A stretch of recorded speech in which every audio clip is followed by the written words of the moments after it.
guys! Hope you're having a great morning. I'm sure with all the rain, you're probably feeling just like these two right here. Gus is still pretty sleepy, and Violet's just kind of like, oh. They're so silly. All right, so let me get situated. I'm gonna try and sit on the floor today so it's easier for you to see. The story I'm reading this morning is called Owen, and with the permission from Scholastic, I'm going to be reading you this story by Kevin Henkes. And if you remember from the beginning of the year, we read Lily's Purple Plastic Purse and then also Chrysanthemum. They're by the same author, so we kind of will be able to recognize some of these characters. I think Violet might be coming to say hello. So here we go, Owen. Scoot over. There we go. Owen had a fuzzy yellow blanket. He had it since he was a baby. He loved it with his whole heart.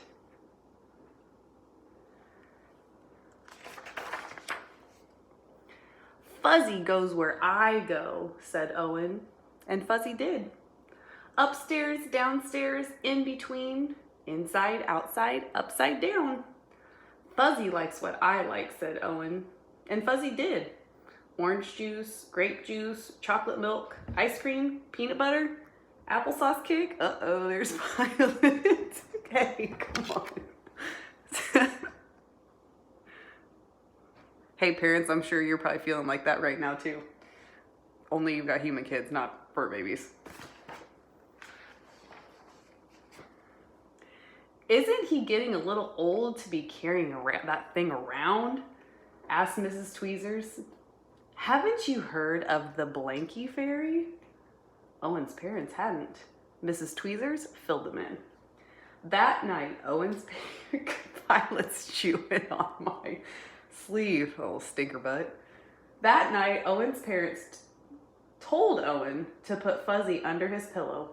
In the morning, Fuzzy would be gone, but the Blanket Fairy would leave an absolutely wonderful, positively perfect, especially terrific big boy gift in its place.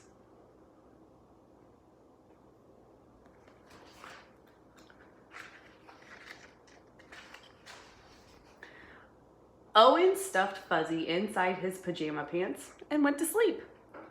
No Blanket Fairy, said Owen in the morning. No kidding, said Owen's mother.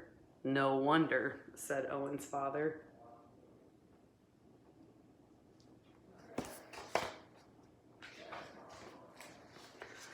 Fuzzy's dirty, said Owen's mother.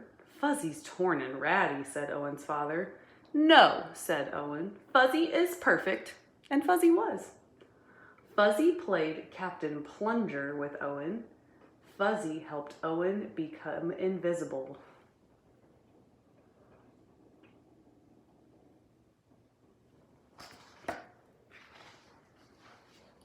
And Fuzzy was essential when it came to nail clippings and haircuts and trips to the dentist.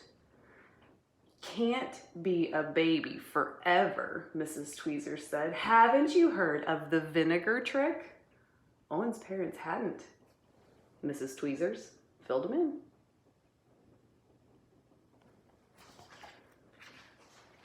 While Owen wasn't looking, his father dipped Owen's favorite corner of Fuzzy into a jar of vinegar. Owen sniffed it and smelled it and sniffed it. He picked a new favorite corner. Then he rubbed the smelly corner all around his sandbox, buried it in the garden, and dug it up again. Good as new, said Owen.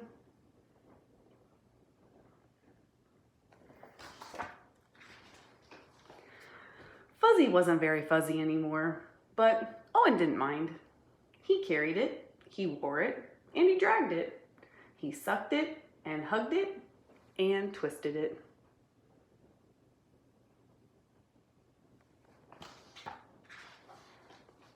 What are we going to do? Asked Owen's mother. School is starting soon, said Owen's father. Can't bring a blanket to school, said Mrs. Tweezers. Haven't you heard of saying no? Owen's parents hadn't. Mrs. Tweezers filled them in. I have to bring Fuzzy to school, said Owen. No, said Owen's mother. No, said Owen's father. Owen buried his face in Fuzzy. He started to cry and would not stop.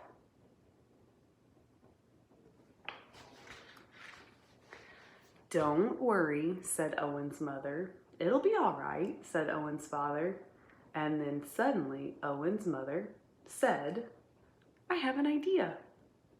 It was an absolutely wonderful, positively perfect, especially terrific idea. First, she snipped, then she sewed, then she snipped again, and she sewed some more.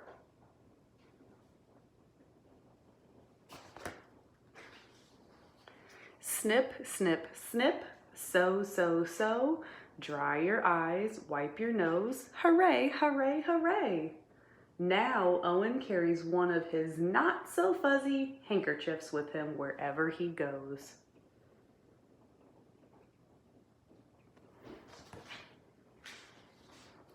And Mrs. Tweezers doesn't say a thing.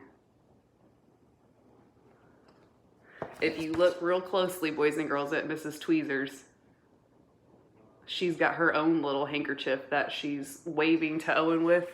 Do you think that might be her Fuzzy? It might be. The end. So hey, thank you, Scholastic, for letting me read your book to my kiddos. And boys and girls, I'm going to bet by day 4 of staying at home that you are getting a little antsy. And maybe that word that Miss Ogden hates, bored, is coming up. And you know that when we feel bored, that's just an opportunity. I gotta sit up straight so you guys can see me. That's just an opportunity to find something to do. So if you feel like you're bored, why don't you see if you can make up some centers for your brothers and sisters? Make up your own wind centers. You guys love the star chart. See if you guys can make up your own centers at home. If you feel like you're bored, maybe pick out a book and see if you can find see how many trick words you can find in the book. Maybe you can think about how much you love wiping things in the classroom. Maybe you can ask mom or dad for a Clorox wipe and you can help clean the kitchen up. Lots of things that you can do so we're not bored at home. Remember, if you feel bored, that's an opportunity to find something to do. And remember, no fighting with your brothers and sisters. Be kind and keep doing your best, boys and girls. I know it's hard being stuck at home and we miss each other, but we're being safe and I am so proud of you. And don't be like Gus, who is still sleeping on the couch. What a big lazy bones. All right, guys, I will see you at our next story. I hope you have a great day. I miss you and I love you. Bye.